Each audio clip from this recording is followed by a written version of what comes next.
I don't really know where to start. But what I do know is how to run a salon. I've worked in salons a big part of my 20s. I knew hair really well. Alli Webb wanted to open her own salon called Drybar, one that would focus on a specific service, the blowout. No haircuts, no hair dye, just the perfect blow dry and styling. Her business-savvy brother realized she was onto something, and he made her an offer. He said to me, I'll put up all the money. I'll own 50% and you'll own 50%. Yours will be sweat equity. And I was like, what's sweat equity? Like, I didn't know what that meant. And when he explained it to me, I was like, wow. So we felt like this was a really beautiful, like, chocolate peanut butter moment of like him being able to handle the things that I didn't know how to do. Within just a few years of opening the first Drybar in Los Angeles, the business grew to include dozens of locations across the country. Alli also launched a successful hair care product line. She transformed her side hustle into a business of impressive scale. I'm Jeff Berman, your host. Alli Webb's story of scaling Drybar from scratch is packed with important lessons for anyone starting a business. We'll hear about how she took Drybar to unexpected heights, why she decided to sell, and what she's cooking up next. First, I wanted to hear how it all started. Alli, welcome to Masters of Scale. Thanks for having me. Great to have you. For our audience who may not yet be familiar with it, Sure. Where did the Drybar idea come from?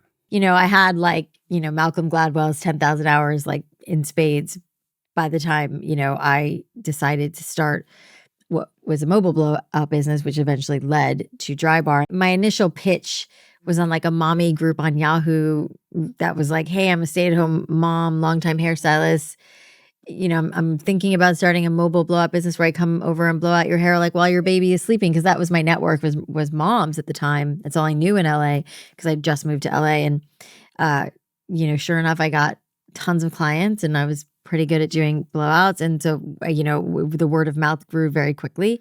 And that's kind of when the light bulb went off for me of like, maybe instead of me going to them, they come to me. And that's when I went to my brother, Michael Landau, who's been my best friend my whole life. And he also happens to be bald. And he was like, what?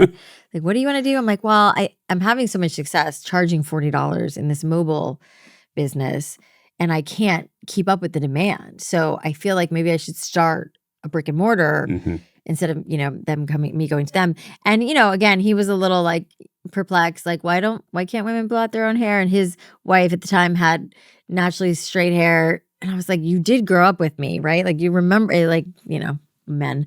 But he, was like, really, he kind of saw the success that my mobile business was having and was like willing to kind of help me get this off the ground financially. And he has such a brilliant business mind. And so we were like, let's give it a shot. And my then husband, Cameron, was the creative. He was a advertising creative guy. And he, was going to help us create the brand. And it was like, three of us joining forces. What is the blowout experience? So a blowout is basically at Drybar anyways. It's, you come in, you have a consultation. In Drybar, you pick from a menu of hairstyles, and then your stylist washes your hair and then basically blows out your hair into the style that you want. And that's all it is. So no cuts, no color, just blowouts. And, you walk out the door with amazing confidence, which is the other probably important thing to mention is that, while we were initially, just selling blowouts, we very quickly learned that we weren't just selling blowouts. We were selling the happiness and confidence that women get from having great hair. The color scheme, the music. I mean, when you walk into a Drybar, it's uplifting even before. Yeah. I mean, well, that was the thing. It was like, for me, it was like, how do I create this thing that I really want? I was creating Drybar from the positioning of a stylist, because I was a stylist, and also the consumer, and what did I want on both sides of that. And were you at all concerned that this wasn't a full service salon? This didn't exist before, right? Like come in, quote unquote, just for a blowout. I wasn't concerned, but everybody else was. That was the common question was like, how do you make this business, this concept work? The name of the game was volume. Ironically, there's so many puns in this world of mine.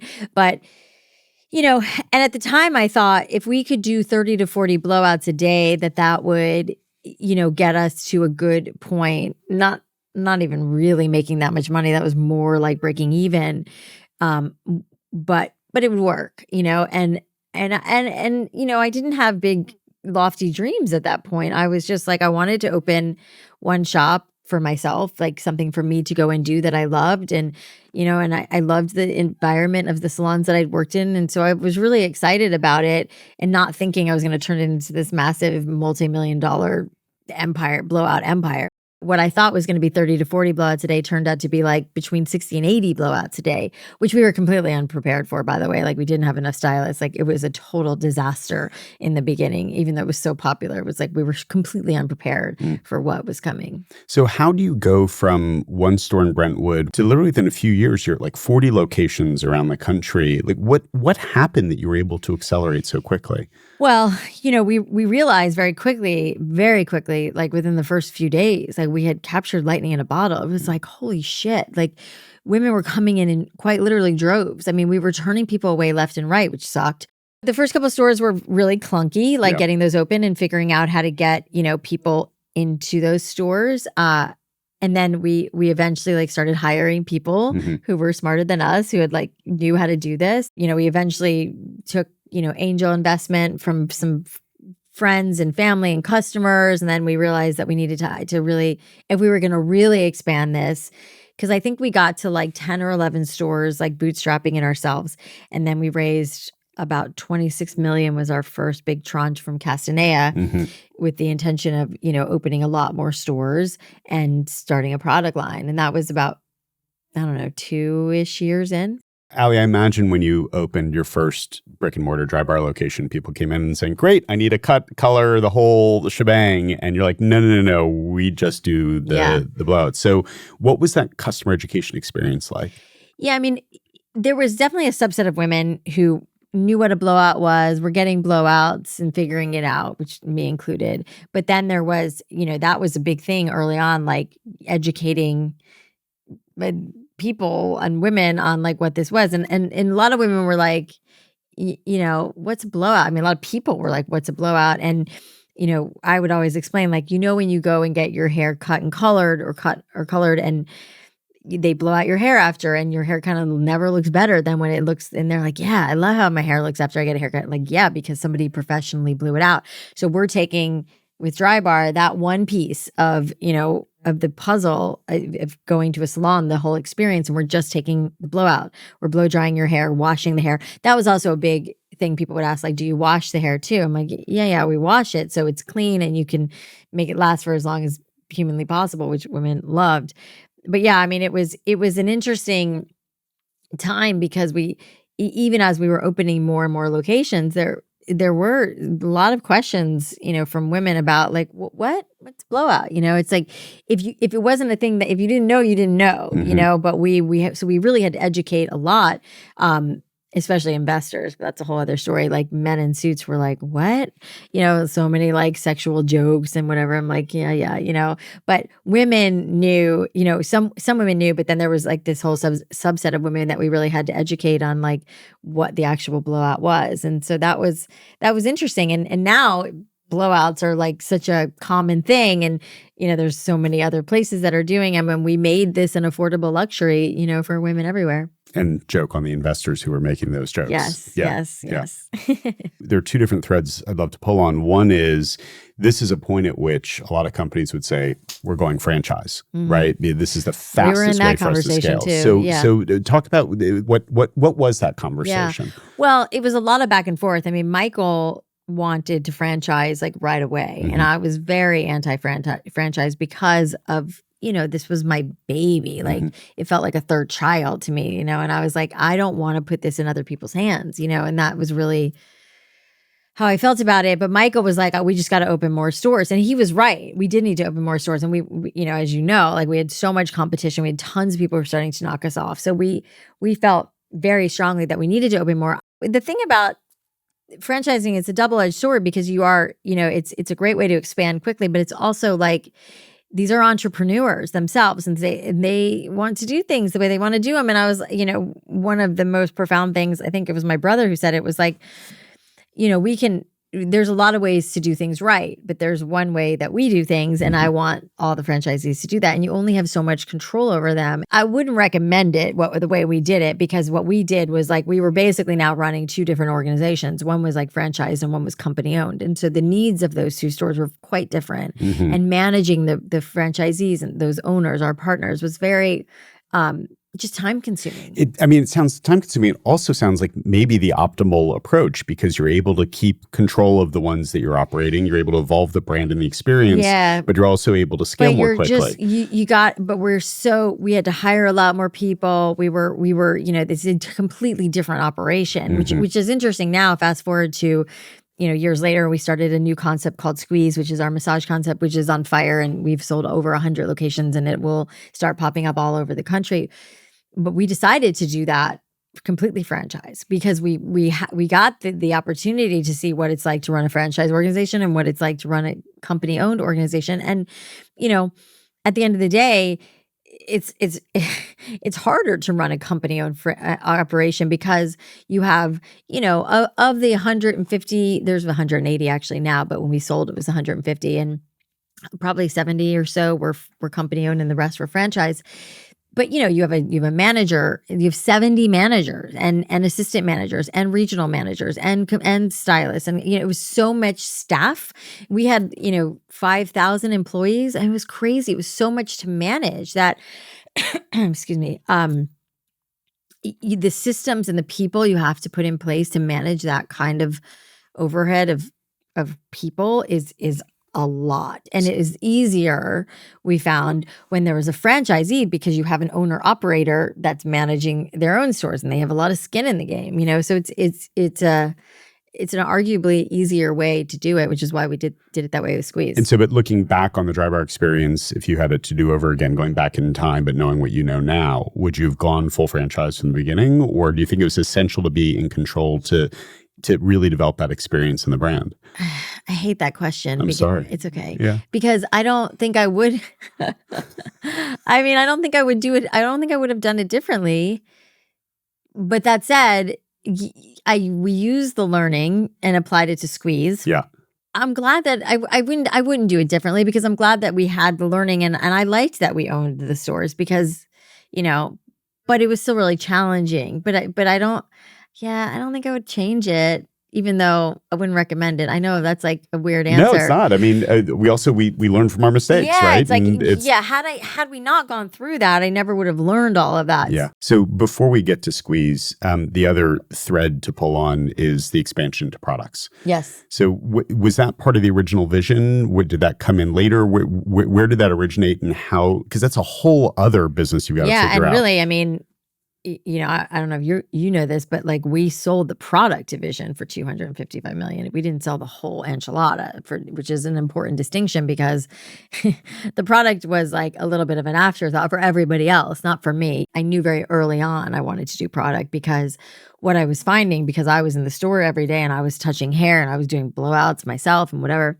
that the assortment we had, which was a bunch of my favorite product lines, weren't all working well together. And so I felt like we really needed a product line that really, supported a perfect blowout, like what we were doing, making the blowout last as long as humanly possible. So every product was developed through the lens of like, crafted for the perfect blowout. That's really what it was for.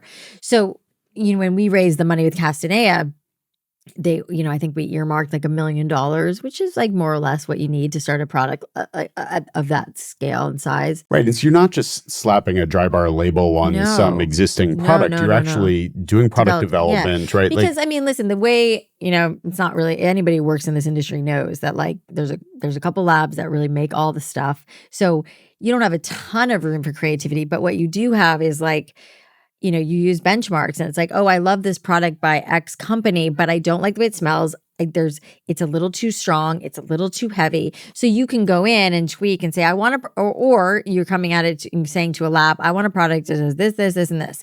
And they will put something together for you. And then you tweak it to get it to where you want it. So for me, it was like, I knew products couldn't be too heavy because women always wanted their blowout to last as long as possible. I obviously knew creating a really great dry shampoo was paramount to what we were doing. The very first product we ever came out with was a shower cap that was like a larger than normal shower cap, and it was like terry cloth lined, and nobody else was doing that. And so everything I developed was again thinking about the customer and what she wanted after she had a blowout.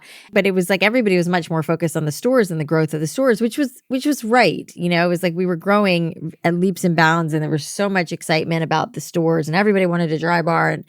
But the product was really personally important to me, and the team supported me on that. But nobody knew the longevity and the legs that it would have, which it did. And it's also more marketing. I mean, you've got like a virtuous cycle of marketing. Yeah. Then. I mean, so, we had the stores, obviously, but then we also, went to Sephora and said, hey, we want to do this. And really it was like, we want to give the products that we're using in Drybar, including the blow dryers and the curling irons and all the stuff. If you don't have a Drybar near you, here's what our stylists are using so you can get this great look at home. I launched my first book, which was like a total hair tutorial to do it. I went on QVC and selling the products, and it was really fun and great. It was such a great like natural extension. And mind you, our investors and even clients, everybody was like, oh, you could sell so many other things here. You could sell makeup, you could offer lashes, you could do all this stuff. I'm like, no.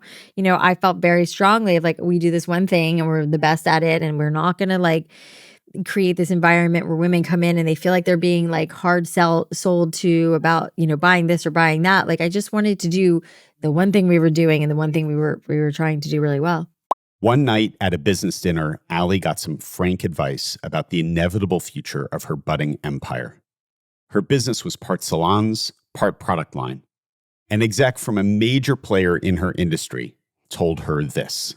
And he was like, you're never going to be able to sell this whole thing to one person. And I was like he's like L'Oreal or Estee Lauder. They're not inheriting 5,000 employees. And I was like, oh man, you're right. And I remember him planting that seed. This was so far before we sold it. And I remember thinking that might be right, and really, so when we were thinking about selling or going public or whatever the next step was going to be after at that point, we had raised almost 75 million, from another private equity firm because, a Unilever, L'Oreal, like Helen of Troy, who did end up buying us, like those guys are product. Those are huge product companies. They don't want a service company. It's a very different buyer that wants a service business. And so, all the like smart investment bankers that were around us were like, we're going to have to break these two companies off. That's what we ultimately did.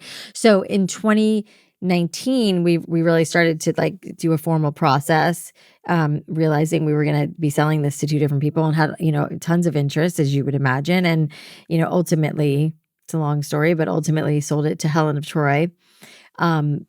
And the plan was we were going to then sell off the markets. So if you wanted to buy the LA market, you could buy 25 stores and whatever multiple, and that would be that.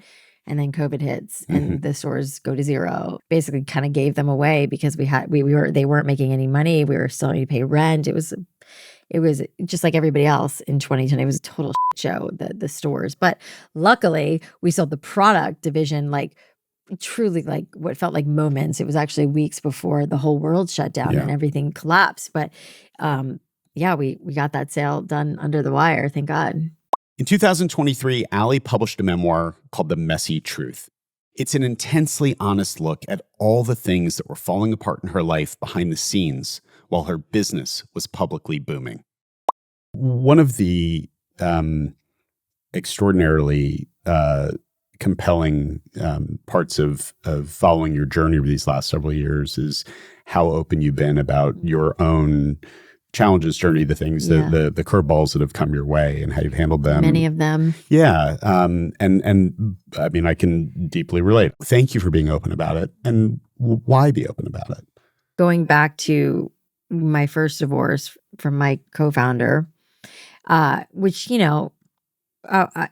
I myself wasn't super public persona at that point, but for the sake of the business and our employees, I remember like the first we posted like Instagram, where you get all your information, that we were divorcing, but that it was really more for our employees because, like I said, we had thousands at that point, and we kind of felt like we needed to make a statement, but it's not like we're making a statement in like, the New York Post. We posted a picture of, we actually were on a family vacation in Jamaica, even though we weren't together anymore. And this really sweet picture of us in the ocean together, and said, we've decided to end our marriage, but we are still friends and we're still co-parenting and whatever. And it really resonated with people. And I think that was one of the first moments that I was like, oh, it's interesting to put something really personal like that out there and to feel a lot of love and support from it. And so fast forward to the next,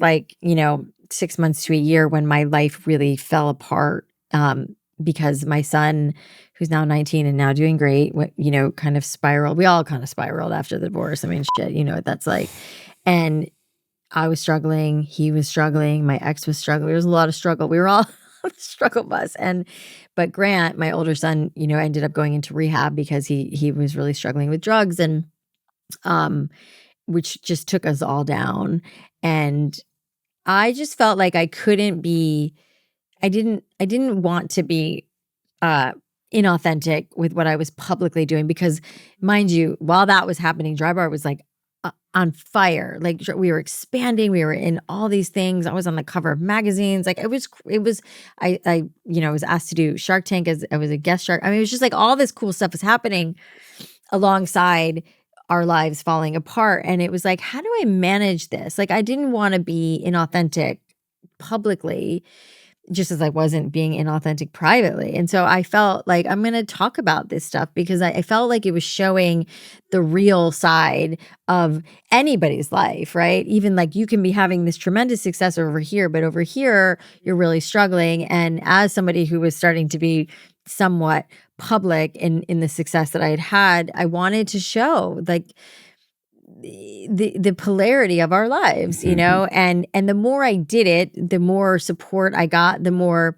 messages I got from lots of other women who were going through it and were like, admired me. I was an inspiration to them. And for them to say, messages like, I feel so much better knowing that I'm not alone, that you, somebody who looks like they have it all together and has all this success, is also experiencing this. And so I think that kind of fueled the fire for me to be like, oh, this is actually really helping people, me telling my truth and what's happening for me. And so I think I felt more compelled to do it more. There's so much in your story, and there's so much in The Messy Truth, the book. One of my key aha moments in COVID was work-life balance is bullshit. And you talk about balance is bullshit, right? Second chapter of my book. and for me, it's about leading an integrated life. I want to do work that's meaningful. I want to work with people who I like and respect and care about, and move seamlessly in my day among the various parts of my life. Yeah. So having gone through this experience, how are you restructuring how you spend time and how you approach your day based on what you've learned? Yeah. And we sold the business in 2020, and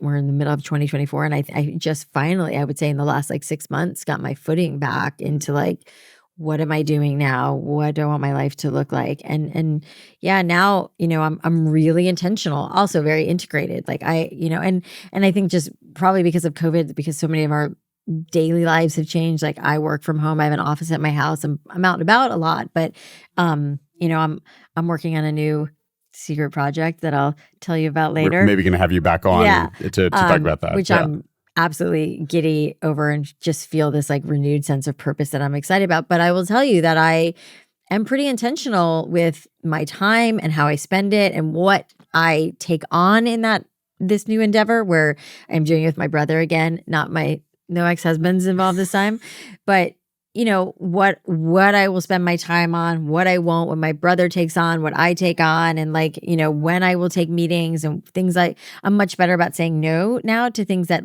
just suck my energy, that I don't enjoy doing. I feel like I've kind of earned that to some degree, but I even feel weird saying that, because I think we should all give ourselves the permission to have autonomy over what we do in a day, to what feels great. And if that means you're only working till 3:00 because you want to pick up your kids from school, do that. Like set up your life in a way. And even whether you're an entrepreneur or you're not an entrepreneur, like even the people who work for me and with me, like I'm very like, go do your thing. If you want to do yoga in the middle of the afternoon, I don't care.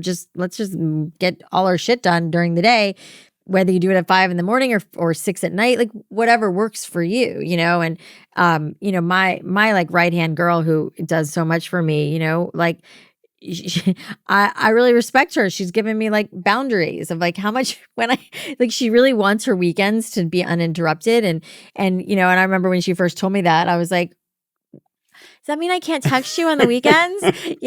And we figured out a system, and we use an app. It's called Monday that like we keep our stuff on. So if I think of things on the weekend, I just put them in there because I'm like, but I think of something, I got to tell you. Right. But it was really important for her and it was less about wanting to help me, more about her needing the mental break, which I really understood and I really respected that. And she kind of goes offline at like 5 o'clock, is available to me if I need her. But I really respected that she laid down a boundary for me. And then I want people around me working really hard, but I just want everybody to feel integrated and to feel like they can do what they need to do with their lives. And we don't have to like be sitting at a desk from 9 to 5 to make things work, Given this journey that you've been on, given what you've learned from Drybar, given the personal experience of the last several years, why Squeeze? Well, Squeeze really came out of my brother's brain, because he was not participating in Drybar because he has no hair.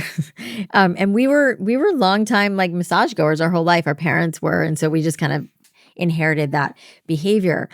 But similar to Drybar, which when we started Drybar, there was 2 bad choices in the market. There was like, the discount chains where you could get a blowout, but the experience was bad and it was variable pricing and all the bad things. And it's similar with Squeeze, and we found that we were frustrated, especially my brother, with the choices that were available for massage, which was like the discount chains, which are like leave a lot to be desired, and then the high-end spas, where massages are, upwards of $300 for a massage at a spa, like or a hotel spa or whatever.